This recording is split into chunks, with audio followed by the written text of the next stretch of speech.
Good morning दोस्तों, मैं मुकेश कुमावत रिया coaching classes की ऑनलाइन कक्षाओं में आप सभी का हार्दिक अभिनंदन करता हूं।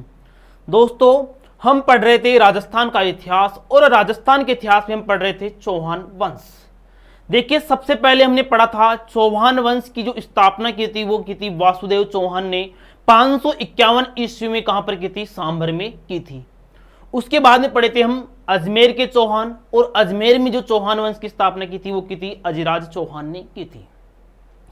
उसके बाद में पढ़े थे दोस्तों हम रणथंभौर के चौहान, और रणथंभौर में जो चौहान वंश की स्थापना की थी वो की थी गोविंद राज ने की थी। दोस्तों, आज के इस सेशन में बात करेंगे हम जालोर के चौहानों की। किसकी बात करेंगे?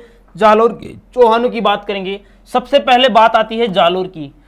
जालोर की बात आती है दोस्तों, आपको सबसे पहले ध्यान रखना है कि जालोर का प्राचीन नाम क्या था। क्या? जालोर का प्राचीन नाम।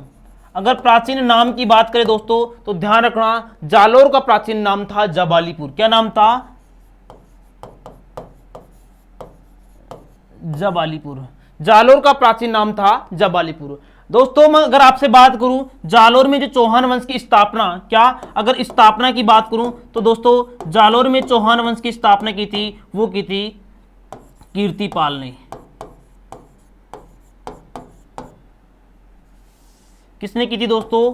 कीर्तिपाल। जालोर में चौहान वंश की स्थापना किसने की थी? कीर्तिपाल ने की थी। कब की थी? 1181 ईस्वी को की थी। दोस्तों, ध्यान रखना, अगर आपसे पूछ लिया जाए कि जालोर में चौहान वंश की स्थापना की थी वो किसने की थी? कीर्तिपाल ने की थी। और कब की थी? 1181 ईस्वी को की थी। कब? 1181 ईस्वी को की थी। कीर्तिपाल को क्या दोस्तों? कीर्तिपाल को कीतु एक महान शासक भी कहते हैं। कीतु एक महान शासक। क्या दोस्तों? कीर्तिपाल को ही कीतु एक महान शासक के नाम से भी जाना जाता है। दोस्तों, इसको कीतु एक महान शासक किसने कहा था? दोस्तों, इसको कीतु एक महान शासक कहा था मुहणोत नैणसी ने। किसने कहा था दोस्तों? मुहणोत नैणसी। दोस्तों, कीतु एक महान शासक किसको कहते हैं? कीर्तिपाल को कहते हैं। और कीर्तिपाल को कीतु एक महान शासक किसने कहा था? मुणत नैणसी को कहते हैं। किसको कहते हैं? मुणत नैणसी को। दोस्तों, इन्हीं मुणत नैणसी को राजपूताने का अबुल फजल भी कहते हैं। क्या कहते हैं दोस्तों? राजपूताने का अबुल फजल। राजपूताने का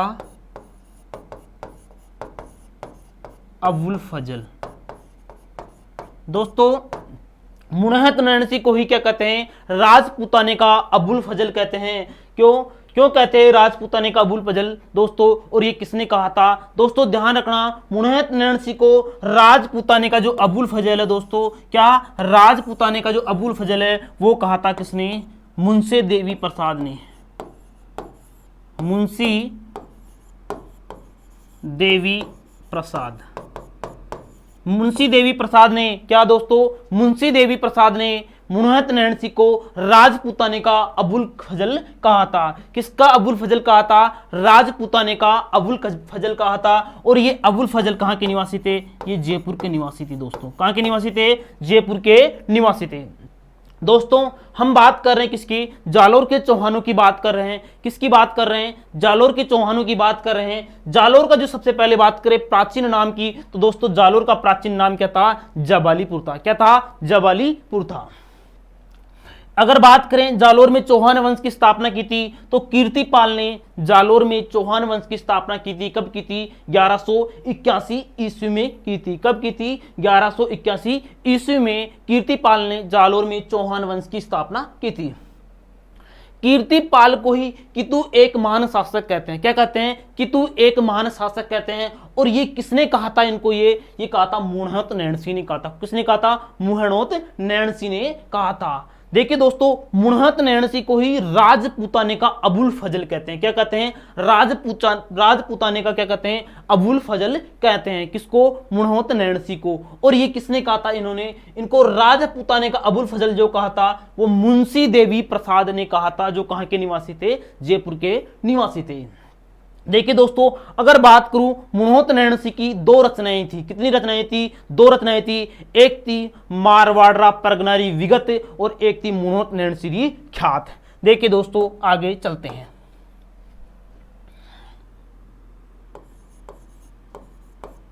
मुणोत नैणसी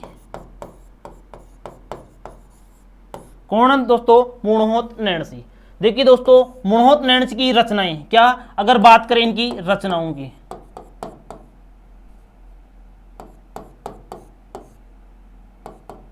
रचनाएं की दो रचनाएं थी। कितनी रचनाएं थी दोस्तों? इनकी दो रचनाएं थी। देखिए दोस्तों, दो रचनाएं कौन कौन सी थी? इनकी जो पहली रचना थी वो थी मारवाड़रा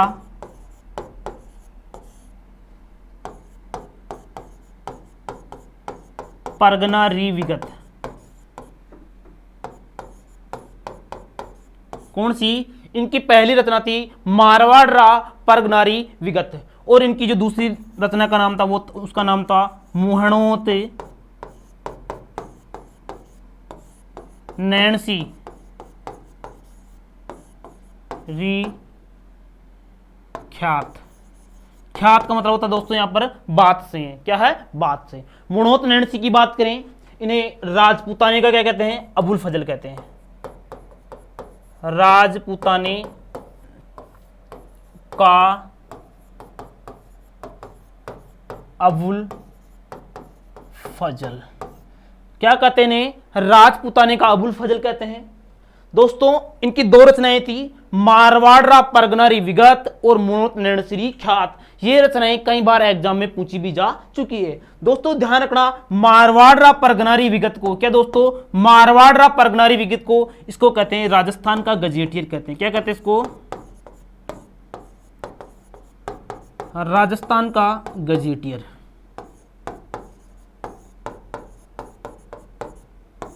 ध्यान रखना दोस्तों, ये बहुत इंपॉर्टेंट है यहां आपके लिए। क्या? मारवाड़रा परगनारी विगत को क्या कहा जाता है? इसको राजस्थान का गजेटियर कहा जाता है। मारवाड़रा परगनारी विगत रचना किसकी है? ये मुणोत नैणसी रचना है। तो दोस्तों आपको ये चीज भी ध्यान रखनी है कि राजस्थान का गजेटियर किसे कहते हैं? मारवाड़रा परगनारी विगत को राजस्थान का गजेटियर कहते हैं। और राजपूताने का अबुल फजल किसे कहते हैं? मुणोत नैणसी को कहते हैं। किसने कहा था इनको राजपूताने का अबुल फजल? मुंशी देवी प्रसाद ने कहा था, जो कहां के निवासी थे? जयपुर के निवासी थे। दोस्तों अगर बात करें हम मुणोत नैणसी की, दोस्तों ये जोधपुर के जसवंत सिंह के दीवान थे। किसके? जसवंत सिंह के। जोधपुर से शासक किसके? जसवंत सिंह के क्या थे? ये दीवान। क्या थे? दीवान थे। कौन? मुणोत नैणसी। देखिए दोस्तों, किसके बारे में? जालोर के चौहानों के बारे में हमें मुणोत नैणसी ख्यात से, मुणोत नैणसी की ख्यात से क्या होती है? जानकारी प्राप्त होती है। चलिए दोस्तों, हम बात करते हैं जालोर के चौहानों की बात। अगर बात करें, सबसे पहले हम जालोर के चौहानों की बात कर ली कि जालोर में चौहान वंश की स्थापना कीर्तिपाल ने 1181 ईस्वी में की थी। देखिए दोस्तों, कीर्तिपाल के बाद अनेक कई शासक आए, लेकिन उनका इतिहास में इतना वर्णन नहीं है। इतिहास में जालोर के चौहानों में जो सबसे महत्वपूर्ण, सबसे वीर योद्धा, सबसे शक्तिशाली जो शासक था वो था कान्हड़ देव। कौन था दोस्तों? वो था कान्हड़ देव।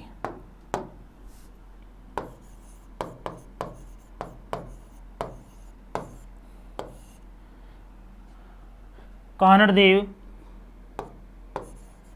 चौहान। देखिए दोस्तों, कौन? कान्हड़ देव चौहान। जालोर के चौहानों में सबसे शक्तिशाली शासक जो था, जो वो कौन था? कान्हड़ देव चौहान था। कान्हड़ देव चौहान। देखिए दोस्तों, अगर बात करें कान्हड़ देव चौहान के बारे में हमें जानकारी कहां से प्राप्त होती है और इनके बारे में क्या क्या कहा जाता है। देखिए दोस्तों, कान्हड़ देव के समकालीन दिल्ली का जो सुल्तान था, दिल्ली का जो बादशाह था, वो था अलाउद्दीन खिलजी। कौन था दोस्तों? अलाउद्दीन खिलजी। कान्हड़ देव के समकालीन कान्हड़ देव के समकालीन दिल्ली का जो बादशाह था वो कौन था? अलाउद्दीन खिलजी। ए फॉर अलाउद्दीन और के फॉर खिलजी। यानी कान्हड़ देव के समकालीन दिल्ली का जो बादशाह था वो कौन था? अलाउद्दीन खिलजी था। दोस्तों अगर सबसे पहले बात करूं मैं कान्हड़ देव चौहान के बारे में कहां से जानकारी प्राप्त होती है, तो दोस्तों नंबर 1, दोस्तों अगर नंबर 1 की बात करूं मैं, सबसे पहले आता है कान्हड़ दे प्रबंध, कान्हड़ दे प्रबंध। एक ग्रंथ आता है वीरमदेव सोनगरारी बात, वीरमदेव सोनगरारी बात। दोस्तों एक ग्रंथ आता है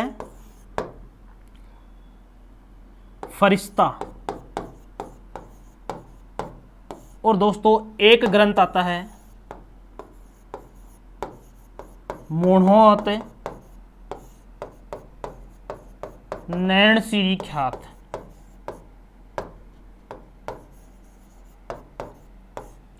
इन चारों ग्रंथों से दोस्तों, इन चारों ग्रंथों से किसके बारे में जानकारी प्राप्त होती है? हम कान्हड़ देव चौहान के बारे में जानकारी प्राप्त होती है। दोस्तों बात करूं कान्हड़ देव प्रबंध और किसकी, वीरमदेव सोनगरारी बात, तो इसकी जो रचना की थी दोस्तों वो की थी पद्मनाभ ने। किसने की थी दोस्तों?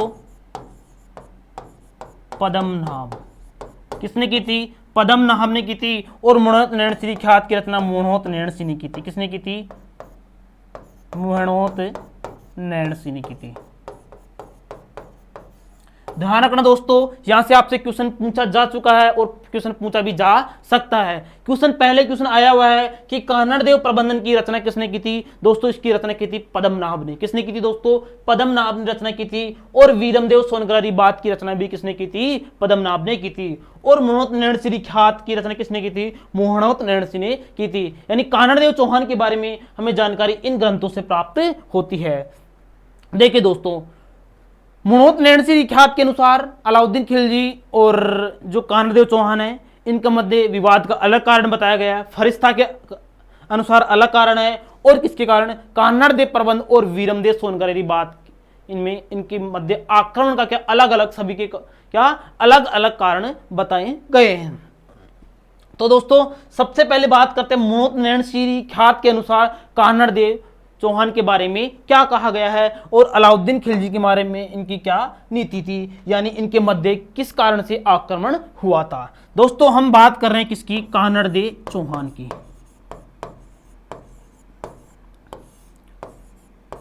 कान्हड़ देव चौहान। दोस्तों बात करूं कान्हड़ देव चौहान के समकालीन दिल्ली का बादशाह कौन था? एक ही था, अलाउद्दीन खिलजी था। कौन था दोस्तों? अलाउद्दीन खिलजी था। कान्हड़ देव चौहान के समकालीन दिल्ली का बादशाह कौन था दोस्तों? अलाउद्दीन खिलजी था। ए फॉर अलाउद्दीन, के फॉर खिलजी था। दोस्तों सबसे पहले बात करूं किसके अनुसार, मैं बता रहा हूं आपको किसके अनुसार, मोहनोत नैण श्री ख्यात के अनुसार बता रहा हूं कि मोहनोत नैण सिंह क्या कहता है। मोहनोत नैण सिंह क्या कहता है कि 1305 में, कब दोस्तों? 1305 में। 1305 में अलाउद्दीन ने क्या? अलाउद्दीन ने 1305 में अलाउद्दीन में कान्हड़ देव चौहान पर आक्रमण करने के लिए भेजा। किसको भेजा भाई? और सेनापति भेजा था एन मुल्क मुल्तानी। एन मुल्क मुल्तानी सेनापति भेजा किस पर आक्रमण करने के लिए? जालोर पर आक्रमण करने के लिए। और जालोर का शासक कौन है? कान्हड़ देव चौहान है। दोस्तों ध्यान रखना किसके अनुसार मोहनोत नैण सिंह क्या लिखता है? मोहनोत नैण सिंह क्या कहता है कि 1305 ईस्वी में अलाउद्दीन खिलजी ने जालोर पर आक्रमण करने के लिए अपना एक सेनापति भेजा। क्या भेजा? अपना एक सेनापति भेजा। और सेनापति का नाम क्या था? एन मुल्क मुल्तानी था। क्या था? एन मुल्क मुल्तानी के नेतृत्व में सेना भेजी। कहां पर? जालोर पर। और किस पर आक्रमण किया? कान्हड़ देव चौहान के पर आक्रमण किया। दोस्तों कहा जाता है कि यहां पर युद्ध नहीं होता है। किसके मध्य? कान्हड़ देव चौहान और एन मुल्क मुल्तानी के मध्य क्या नहीं होता? युद्ध नहीं होता। और 1305 में इनके मध्य क्या हो जाती है? संधि हो जाती है। दोस्तों क्या हो जाती है? इनके मध्य संधि हो जाती है। संधि का मतलब क्या होता? मित्रता होती है। क्या हो जाती है? इन दोनों के मध्य संधि हो जाती है। दोस्तों देखिए अब संधि हो गई। देखिए संधि होने के बाद इस कान्हड़ देव चौहान का पुत्र था जिसका नाम था वीरमदेव। क्या नाम था? वीरमदेव।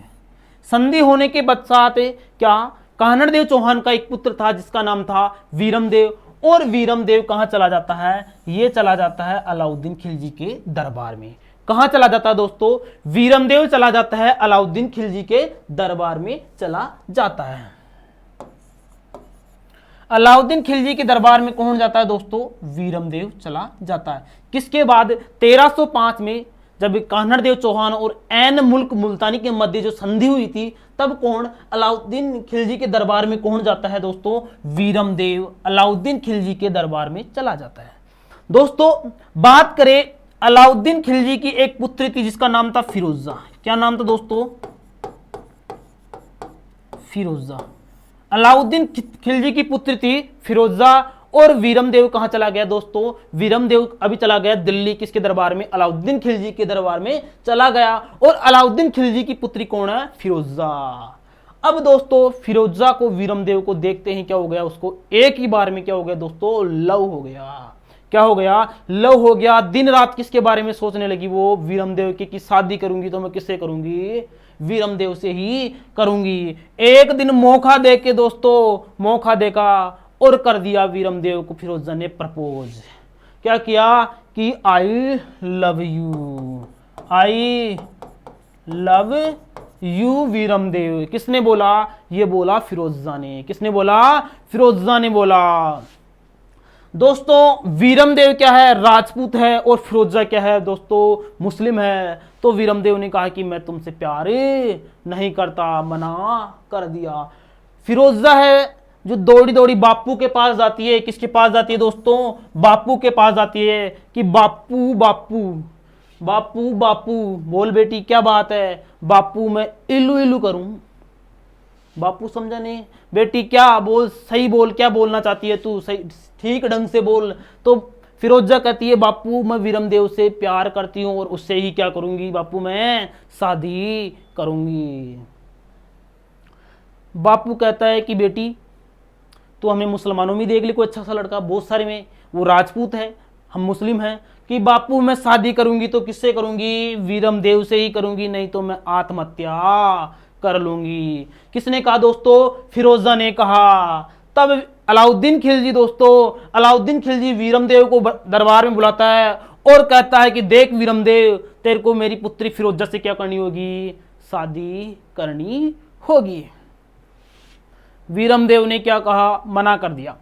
अलाउद्दीन खिलजी कहता है कि वीरमदेव तेरे पास रात रात का टाइम है। क्या, रात रात का टाइम है, या तो अपने गले में वरमाला चुन ले या अपने गले में क्या कर ले, कटार तलवार चुन ले। अगर तू हां कर देगा तेरी शादी हो जाएगी, अगर ना कर देगा तो तेरी गर्दन उड़ा दूंगा। किसने कहा, अलाउद्दीन खिलजी ने।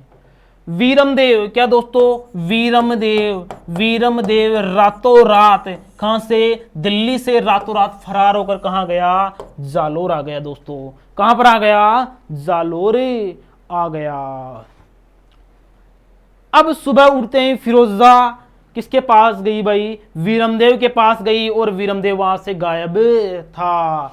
फिरोजा बापू के पास गई वापस से कि बापू बापू धोखा हो गया। क्या, बापू बापू वीरमदेव दिल पर चोट कर गया।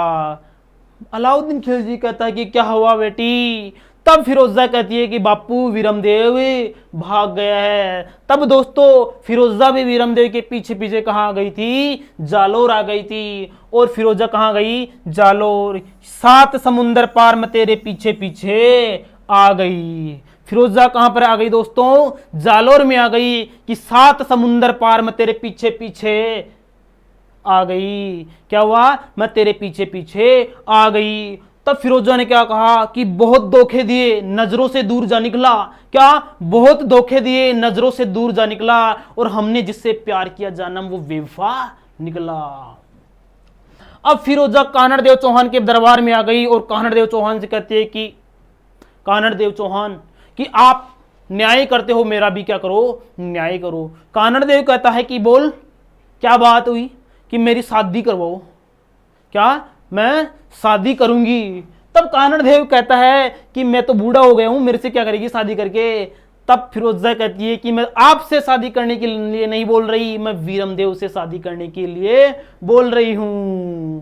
किससे शादी करने के लिए बोल रहा हूं? मैं वीरमदेव से शादी करने के लिए बोल रही हूं। तब कानड़ देव किसको? वीरमदेव को बुलाता है कि वीरमदेव, क्या वीरमदेव को बुलाता है कि वीरमदेव इससे शादी कर ले। तब वीरमदेव कहता ना बापू, मैं फिरोजा से शादी नहीं करूंगा, मैं तो अपने समाज में चौहानों में ही, राजपूतों में ही क्या करूंगा, हिंदू धर्म में ही, राजपूतों में ही शादी करूंगा। किसने कहा दोस्तों? वीरमदेव चौहान ने ऐसा बोल दिया। बापू कहता है कि कर ले। नहीं बापू, मैं फिरोजा से बिल्कुल भी शादी नहीं करूंगा। क्या है, ये रॉयल फैमिली से है, ये इनका बैकग्राउंड अच्छा नहीं है बापू। क्या इनका बैकग्राउंड अच्छा नहीं है?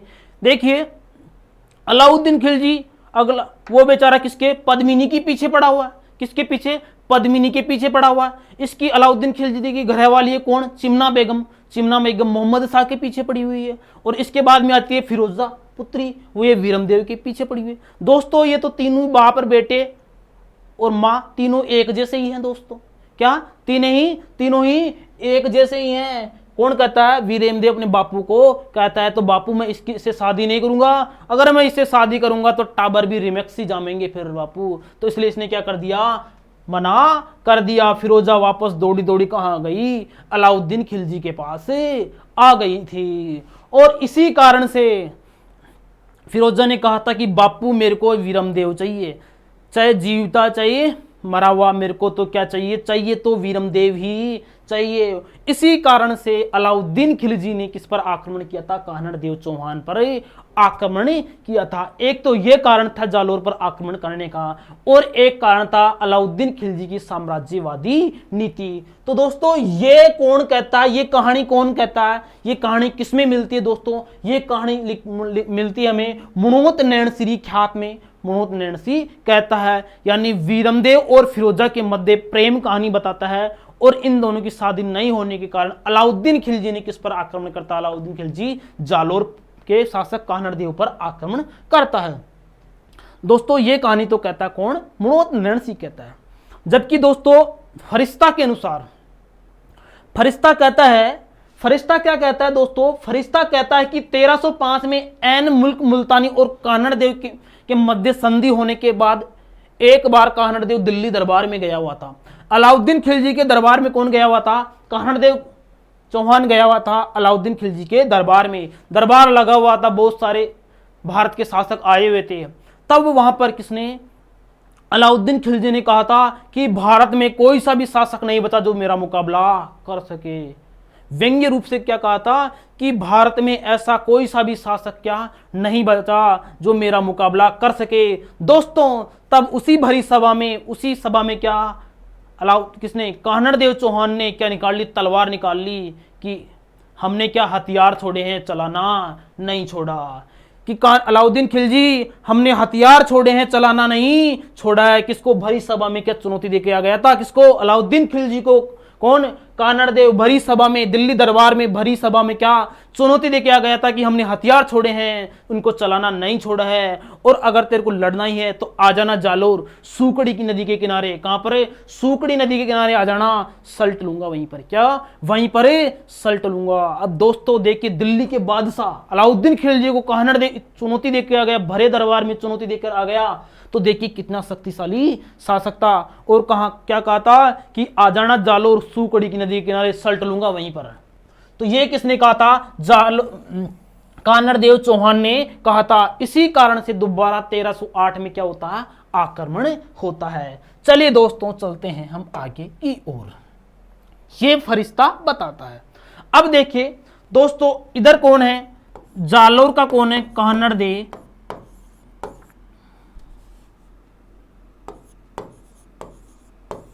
कान्हड़ देव चौहान।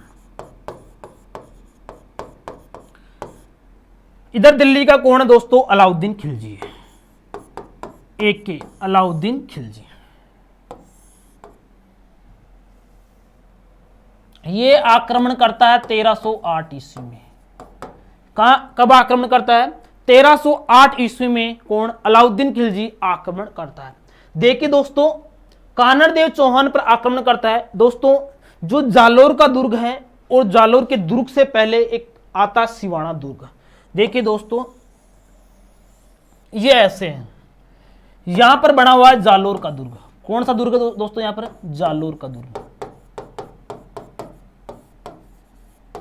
जालोर दुर्ग यहां पर बना हुआ जालोर दुर्ग। इस जालोर दुर्ग के रास्ते में बीच में बना हुआ है कौन सा? सिवाना दुर्ग।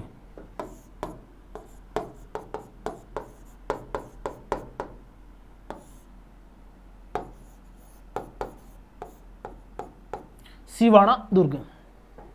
देखिए दोस्तों, अगर आपको जालोर को जीतना है, किसको जीतना है? जालोर को जीतना है, तो सबसे इसके रास्ते में कौन सा दुर्ग आता है? सिवाना दुर्ग आता है। तो सबसे पहले आपको क्या जीतना होगा? सिवाना को जीतना होगा।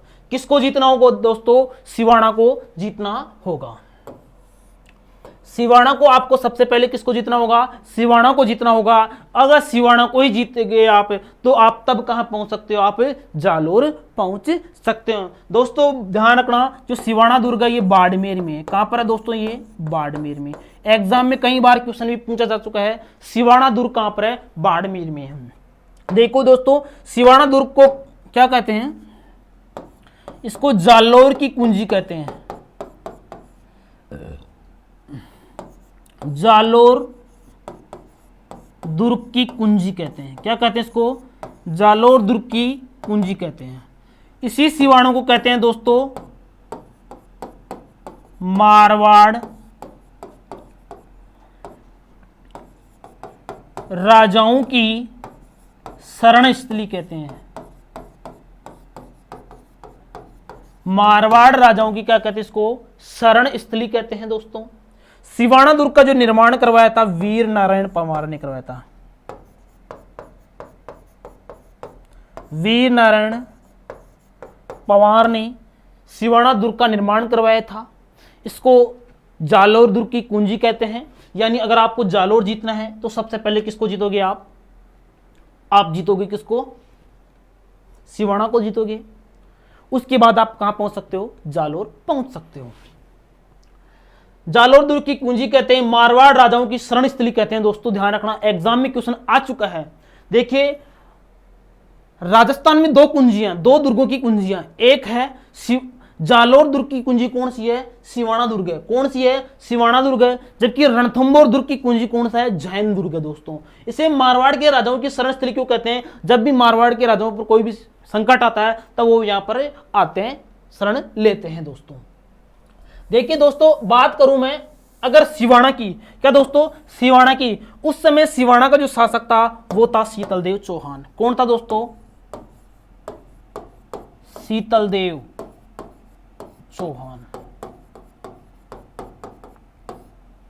शीतलदेव चौहान सिवाना का शासक था। किस समय? 1308 में, जब अलाउद्दीन खिलजी ने कहां पर? सिवाना दुर्ग पर आक्रमण किया। किस पर आक्रमण किया? सिवाना दुर्ग पर आक्रमण किया। क्यों? क्योंकि अगर आप सिवाना को जीत सकते हो उसके बाद ही आप जालोर पहुंच सकते हो, इससे पहले नहीं पहुंच सकते। देखिए सिवाना दुर्ग का जो शासक था या वहां पर जिसका अधिकार था, किसका था?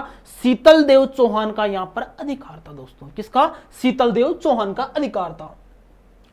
अलाउद्दीन खिलजी में 1308 में सिवाना पर क्या डाल दिया? यहां पर सिवाना दुर्ग के चारों तरफ घेरा डाल दिया। दोस्तों इसके चारों तरफ घेरा डाल दिया, चारों तरफ घेरा डाल दिया।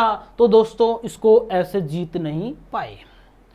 घेरा डाल दिया, दुर्ग के क्या दरवाजे नहीं खुले, तो अगर दरवाजे नहीं खुले तो जीतेगा कैसे? दोस्तों अलाउद्दीन खिलजी ने यह सेना किसके नेतृत्व में भेजी थी? दोस्तों ये सेना भेजी थी कमालुद्दीन गुर्ग के नेतृत्व में।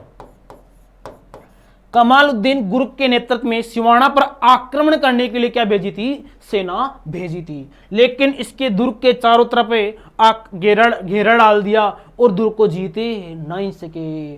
दोस्तों सिवाना दुर्ग की जो बागडोर थी, यहाँ का सेनापति था या वो था भावला। दोस्तों कौन था? भावला।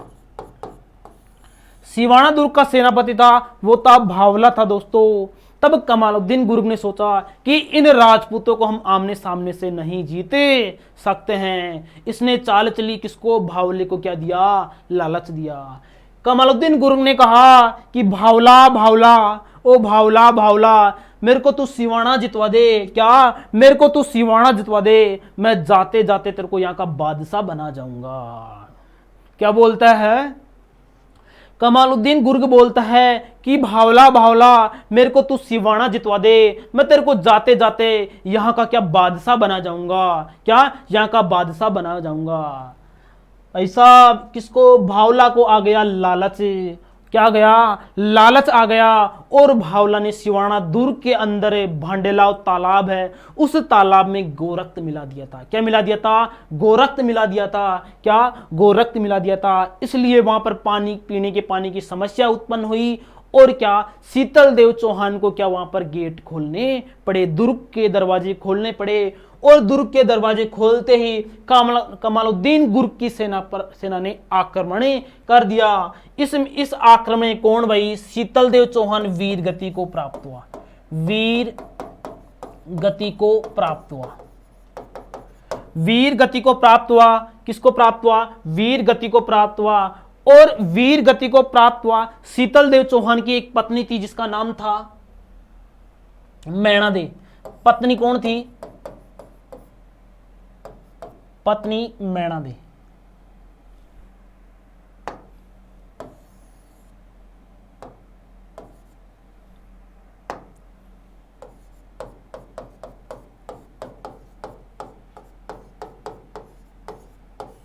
पत्नी कौन थी दोस्तों, मैणा दे थी। और इस मैणा दे ने क्या किया था, जोहर किया था। क्या किया था दोस्तों, जोहर किया था। इस मैणा दे ने जोहर किया था, और शीतल देव चौहान लड़ते हुए वीर गति को प्राप्त हुआ। इसने क्या किया था, केसर किया था, और मैणा दे ने क्या किया था दोस्तों, जोहर किया था। और ये राजस्थान का दोस्तों ये सिवाना का पहला शाखा था दोस्तों। सिवाना का ये कौन सा शाखा था दोस्तों, पहला शाखा था। और राजस्थान का ये दोस्तों तीसरा शाखा था। कौन सा शाखा था दोस्तों, तीसरा शाखा था दोस्तों। राजस्थान का पहला शाखा कहां पर होता दोस्तों, रणथंभौर में 1301 में होता दोस्तों। राजस्थान का दूसरा शाखा 1303 में चित्तौड़गढ़ में होता दोस्तों। और राजस्थान का जो दूसरा शाखा चित्तौड़गढ़ में होता है दोस्तों। कहां पर, चित्तौड़गढ़ में होता है। और राजस्थान का जो तीसरा शाखा है वो कहां पर होता है, सिवाना में होता है। और किसके नेतृत्व में किया गया था, मैणा दे के नेतृत्व में किया गया था। और शीतल देव चौहान क्या हुआ था दोस्तों, वीर गति को प्राप्त हुआ था। अब देखिए दोस्तों, कमालुद्दीन गुर्ग ने किसको जीत लिया, सिवाना को जीत लिया दोस्तों। किसको जीत लिया, सिवाना को जीत लिया। और भावला को जाते जाते क्या गया, सल्टा गया, मार गया भावला को जाते जाते। क्यों मार गया दोस्तों, क्यों मार दिया, इसलिए मार दिया क्योंकि तेरे शासक तेरे राजा का नहीं हुआ तो तू मेरा क्या होगा। तो दोस्तों लालच क्या है, बुरी बला है। भावला ने लालच किया था और शीतल देव चौहान के साथ क्या की थी, गद्दारी की थी। इसका फल इसको यहीं पर मिल गया दोस्तों ध्यान रखना। कमालुद्दीन गुर्ग ने इसी दुर्ग पर क्या किया था, अपना अधिकार कर लिया और यहाँ का क्या बन गया था, शासक बन गया था। और इसे सिवाना दुर्ग का नाम बदलकर क्या कर दिया था, इसका नाम कर दिया गया था खैराबाद। सिवाना दुर्ग का नाम चेंज करके बदल कर क्या कर दिया, खैराबाद कर दिया था। और इस किस पर अधिकार हो गया, सिवाना दुर्ग पर, अलाउद्दीन खिलजी का सिवाना दुर्ग पर अधिकार हो गया। तो दोस्तों अब अलाउद्दीन खिलजी का टारगेट क्या है, टारगेट तो जालोर दुर्ग है, कानड़ देव है। चलिए आगे की ओर चलते हैं दोस्तों।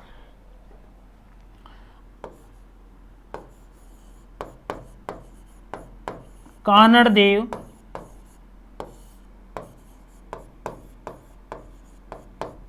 चौहान। समकालीन कौन है दिल्ली का बादशाह, अलाउद्दीन खिलजी। आक्रमण कब करता है, 1311 में। कब दोस्तों, 1311 में।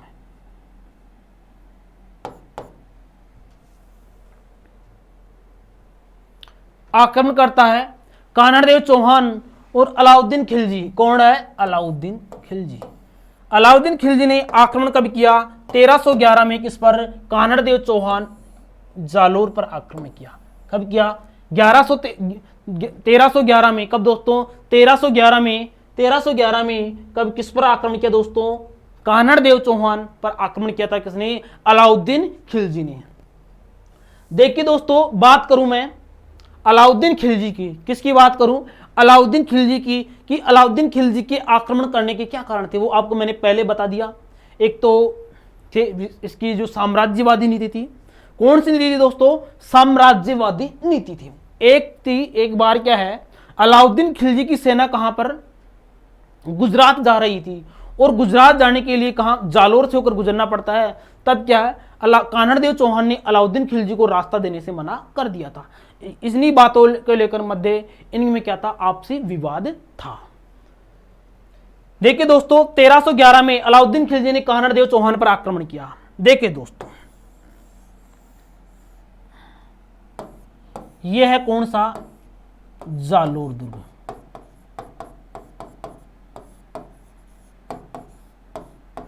कौन सा दुर्ग है? जालोर दुर्ग। अगर बात करें इसके निर्माण की दोस्तों, इसका निर्माण किसने करवाया था?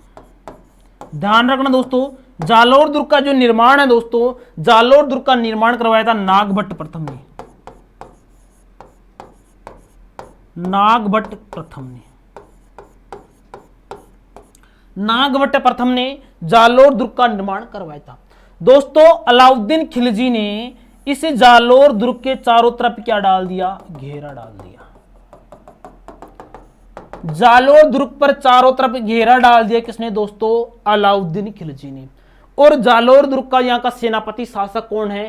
कानड़देव चौहान यहाँ का सेनापति है।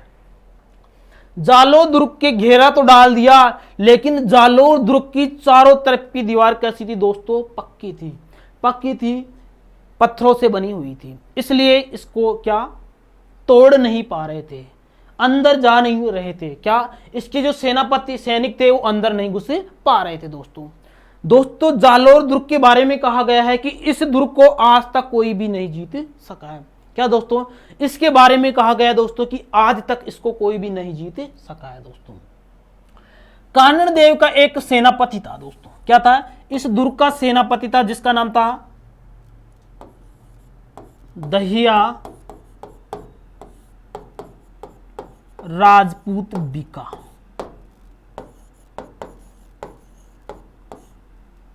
दहिया राजपूत बीका किसका सेनापति था दोस्तों? ये था कानड़देव चौहान का। यानी दुर्ग की रक्षा का किसके नेतृत्व में कौन कर रहा था? दहिया राजपूत बीका कर रहा था। दोस्तों, मैंने आपको पहले भी बताया है कि अलाउद्दीन खिलजी जानता है कि राजपूतों को हम आमने सामने के मुकाबले से नहीं जीत सकते। हमें क्या करना होगा? छल करना होगा। क्या करना होगा? छल करना होगा। अलाउद्दीन खिलजी किसके पास जाता है? दहिया राजपूत बीका को बोलता है कि बीका कि दहिया बीका मेरे को जालोर जितवा दे, मैं तेरे को यहाँ का बादशाह बना जाऊंगा। जाते जाते मैं यहाँ का तेरे को क्या बना जाऊंगा? बादशाह बना जाऊंगा। अलाउद्दीन खिलजी कैसे कहता है? दहिया राजपूत बीका को कहता है कि दहिया बीका मेरे को तू जालोर जितवा दे, मैं तेरे को जाते जाते यहाँ का बादशाह बना जाऊंगा। जाते जाते यहाँ का क्या बना जाऊंगा? तेरे को बादशाह बना जाऊंगा। अब ये दहिया राजपूत बीका भी बादशाह बनने के लालच में आ गया। किस में आ गया भाई? लालच में आ गया। तब ये कहता है दहिया राजपूत बीका कि अलाउद्दीन खिलजी मैं तेरे को ये जालोर दुर्ग जितवा दूंगा। वो बोल तो क्या करना पड़ेगा? तब दहिया राजपूत बीका क्या कहते हैं कि अलाउद्दीन खिलजी, इस दुर्ग के चारों तरफ की जो दीवार है वो पक्की है, लेकिन एक तरफ की जो दीवार है दोस्तों, एक जगह से दीवार क्या है? कच्ची है दोस्तों। क्या है दोस्तों? कच्ची है। तू वहां से क्या कर दे? दुर्ग पर आक्रमण कर दे, वहां से क्या कर दे? आक्रमण कर दे। तब अलाउद्दीन खिलजी कहता है कि दहिया बीका मेरे को बावड़ा ही समझ रखा है, अरे मेरे को पागल ही समझ रखा है क्या? मेरे को पता कैसे चलेगा? मेरे को पता कैसे चलेगा चारों तरफ से दीवार कहां से कच्ची है? क्या चारों तरफ से दीवार पक्की ईंटों से बनी हुई है, पक्के पत्थरों से बनी हुई है? मेरे को पता कैसे चलेगा कि दीवार कहां से कच्ची है और कहां से मैं आक्रमण करूंगा? तो दहिया राजपूत बीका कहता है कि इसका भी उपाय है मेरे पास। मेरे को बोल तो क्या उपाय है? वो कहता है कि तू एक हाथ में तो ले ले पानी की नली और एक हाथ में ले ले राई। क्या, एक हाथ में तो ले ले पानी की नली और एक हाथ में ले ले राई। पानी की नली को दीवार पे चलाता जा और पीछे से क्या फेंकता जा, राई फेंकता जा। जहां से दीवार कच्ची होगी वहां पर राई चिपक जाएगी। तब अलाउद्दीन खिलजी कहता है कि वाह यार, बात तो तू बहुत सही कह रहा है, उपाय तो बहुत सही बताया है तू, ये उपाय काम में करेगा। तब अलाउद्दीन खिलजी कहता है कि जाओ सैनिकों कि मार्केट में जहां पर भी राई मिले, जिस भी दाम में मिले, वहीं से उसी दाम में खरीद लाना। दोस्तों ये कहावत भी इसी जालोर दुर्ग के ऊपर है। कौन सी, राई रा भाव रात ही गया। क्या, राई रा भाव रात ही गया। ये कहावत भी किस दुर्ग के बारे में है, ये जालोर दुर्ग के बारे में ही कही गई है। क्योंकि अलाउद्दीन खिलजी को रातों रात क्या चाहिए थी, राई चाहिए थी। राई चाहिए थी तो उसने अपने सैनिकों को आदेश दे दिया कि जाओ मार्केट में जिस भी भाव में क्या मिल रही है, राई मिल रही है, ले आओ। अब क्या, राई बहुत महंगी बिकी रात में। अब सुबह एक जना कोई था आलसी टट्टू, अब वो बेचारा सुबह दुकान पे गया कि यार राई का भाव क्या चल रहा है। बेटा राई का भाव तो रात ही गए। क्या, राई के भाव तो रात ही गए। और तब क्या, इस अलाउद्दीन खिलजी को जालोर दुर्ग के जो वो कच्ची सुरंग, कच्ची दीवार बनी हुई है, उसका पता चल जाता है और दुर्ग पर क्या कर देता, आक्रमण कर देता। दहिया राजपूत बिका ये सब बातें बताकर क्या कहां पर जाता है, रात को घर पर जाता है। कहां पर जाता है दोस्तों, घर पर जाता है। अब इसकी पत्नी को बोलता है ये कि इसकी पत्नी का नाम था क्षत्रिया। क्या नाम था, क्षत्रिया इनकी पत्नी का नाम था। बोलता है कि क्षत्रिया क्षत्रिया आज आज और तू बोलता क्षत्रिया क्षत्रिया आज आज की बात है, कल तू मेरी रानी और मैं तेरा राजा बन जाऊंगी। मुझको ऐसी क्या बात हो गई, अरे तेरे को कह रहा हूं ना मैं, आज आज की बात और है, कल तू मेरी रानी मैं तेरा राजा बन जाऊंगा। वो बोलता है कि हुआ क्या, ऐसा बता तो सही। तब राजपूत दहिया बीका बताता है कि मैं अलाउद्दीन खिलजी को जालोर दुर्ग की कच्ची सुरंग की दीवार बता के आया हूं, वो उसको टपका देगा और कल हमें क्या बना देगा, वहां का बादशाह बना देगा। क्या बना देगा दोस्तों, वहां का बादशाह बना देता है। ये क्षत्रिय इसने क्या किया कि वाह भाई वाह, बहुत बढ़िया काम किया है तूने, बहुत बढ़िया काम किया है। ये कहती है नहीं होने दूंगी मैं ऐसा, क्या ऐसा नहीं होने दूंगी। तब रात को सो जाते हैं और इस क्षत्रिय ने दहिया राजपूत बीका को क्या कर देता, क्या कर देती है, इसको टपका देती है, मार देती है और भागी भागी कहां जाती है, कानड़ देव चौहान के पास जाती है। देखिए कानड़ देव के चौहान के पास जब तक पहुंचती है तब तक क्या होता दोस्तों, तब तक बहुत देर हो चुकी है। कानड़ देव चौहान लड़ते हुए वीर गति को प्राप्त होता है, वीर गति को प्राप्त होता है। कानड़ देव लड़ते हुए वीर गति को प्राप्त होता है दोस्तों, कानड़ देव लड़ते हुए वीर गति को प्राप्त होता है। और इसकी पत्नी थी जेमल दे, जेमल दे। और इस जेमल दे ने क्या किया था, जोहर किया था। क्या किया था, जोहर किया था। और इस वीर दे ने क्या किया था, केसरिया किया था। किसने, कानड़ देव ने क्या किया था, केसरिया किया था। और ये क्या हुआ, जब केसरिया और जोहर दोनों हो जाते हैं दोस्तों तो क्या कहलाता है, ये साका कहलाता है। क्या कहलाता है दोस्तों, साका कहलाता है। ये जालोर का पहला साका था दोस्तों। कहाँ का, जालोर का ये पहला साका था दोस्तों। कहां का, जालोर का पहला साका था, जो कब हुआ था, 1311 में हुआ था दोस्तों। कब हुआ था, 1311 में। दोस्तों ध्यान रखना, अगर आपसे पूछा जाए कि राजस्थान का पहला साका कौन सा था, तो दोस्तों ध्यान रखना, राजस्थान का पहला साका था 1301 में। किसने किया था, कहां पर हुआ था, ये रणथंभौर में हुआ था दोस्तों। कहां पर हुआ था, रणथंभौर में। राजस्थान का दूसरा शाखा 1303 में हुआ था। कहां पर हुआ था, चित्तौड़गढ़ में हुआ था। राजस्थान का तीसरा शाखा दोस्तों कहां पर हुआ था, ये हुआ था सिवाना में हुआ था। कहां पर हुआ था, सिवाना बाड़मेर में हुआ था। और राजस्थान का चौथा शाखा कहां पर हुआ था दोस्तों, ये हुआ था कहां पर, ये हुआ था जालोर में हुआ था। कहां पर हुआ था, जालोर में हुआ था दोस्तों। और ये चारों ही शाखे किसकी वजह से हुए थे, ये हुए थे अलाउद्दीन खिलजी की वजह से हुए थे। अब देखिए दोस्तों, अलाउद्दीन खिलजी का टारगेट क्या था भाई, वीरमदेव था। उसको तो किसको जिंदा पकड़ के ले जाना था, वीरमदेव को पकड़ कर ले जाना था। देखिए दोस्तों, वीरमदेव, वीरमदेव सोचता है कि सभी मर गए, सभी की क्या कर दी इसने, हत्या कर दी है। तो वीरमदेव भी किसके पास जाता है, आशापुरा माता के सामने जाता है, आशापुरा माता, आशापुरा माता के मंदिर में जाता है और वहां पर किससे, कटार से क्या कर लेता है, आत्महत्या करे लेता है। अलाउद्दीन खिलजी अपनी पुत्री को कहता है कि बेटी या तो जिंदा या मरा हुआ उसको लेकर आऊंगा, लेकिन जरूर लाऊंगा। तो वीरमदेव ने आशापुरा माता के सामने क्या की थी, आत्महत्या की थी। और ये जो आशापुरा माता है दोस्तों, ध्यान रखना, ये जालोर के चौहानों की कुल देवी है। जालोर के चौहानों की क्या है, ये कुल देवी है। जालोर के चौहानों की क्या है दोस्तों, ये कुल देवी है। कौन सी, आशापुरा माता। दोस्तों अलाउद्दीन खिलजी वीरमदेव की मरे हुए की क्या गर्दन काट कर ले गया था, कहां पर, दिल्ली ले गया था। और कहता है कि ले फिरोजा। तब फिरोजा कहती है कि बापू बापू ये क्या करे तूने, बापू बापू ये क्या किया तूने, वीरमदेव को तो मरे हुए मुंडी लेके आयो साथ में, मैंने तो कहा था कि जिंदा लाना। तब बापू कहता है कि इसने क्या कर ली, आत्महत्या कर ली। दोस्तों फिरोजा वीरमदेव से इतना प्यार करती थी, इतना प्यार करती थी कि फिरोजा ने क्या अब खुद ने भी क्या कर ली थी, आत्महत्या कर ली थी। कहां पर, यमुना नदी में कूद कर। फिरोजा ने भी क्या की थी, आत्महत्या कर ली थी। किसमें, यमुना नदी में कूद कर। किसमें कूद कर, यमुना नदी में कूद कर क्या कर ली थी, आत्महत्या कर ली थी। तो दोस्तों ये थे जालोर के चौहान और इनके बारे में हमने विस्तृत तरीके से क्या कर लिया, अध्ययन कर लिया। दोस्तों आइए एक बार इनका पुनः हम रिवीजन करते हैं। देखिए दोस्तों, बात कर रहे हैं जालोर के चौहानों की, क्या बात कर रहे हैं जालोर के चौहानों की। प्राचीन नाम जबालीपुर है। स्थापना कीर्तिपाल ने 1181 ईस्वी में की थी।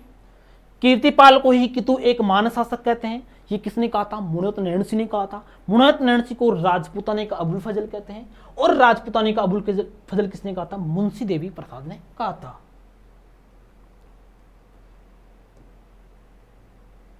दोस्तों इसके बाद में बात करें, मुनत नैन सिंह राजपूताने का अबुल फजल जसवंत सिंह का दीवान था। जोधपुर के जो शासक थे कौन, जसवंत सिंह, उनके कहते हैं दीवान थे।